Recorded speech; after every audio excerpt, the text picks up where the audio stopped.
बिस्मिल्लाहिर्रहमानिर्रहीम, अस्सलाम वालेकुम। Welcome to Skill Cuisine. आज मैं बहुत डिफरेंट सी रेसिपी बनाने वाली हूँ जिसका नाम है चिकन तेरियाकी पास्ता।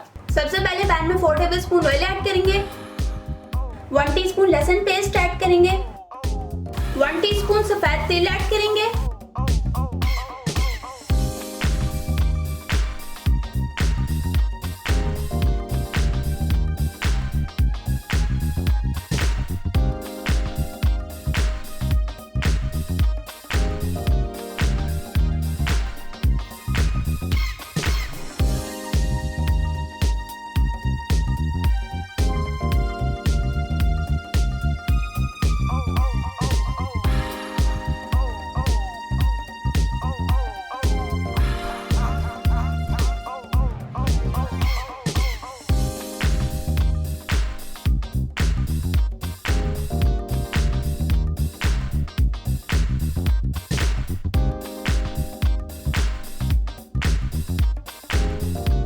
तो तैयार है मज़ेदार सा चिकन तेरियाकी पास्ता। यकीनन आपको मेरी ये रेसिपी अच्छी लगी होगी, मुझे कमेंट सेक्शन में ज़रूर बताइएगा। तो इसे लाइक करें और अपने दोस्तों के साथ शेयर करें। Subscribe my channel and press bell icon. दुआओं में याद रखिएगा। अल्लाह हाफिज़।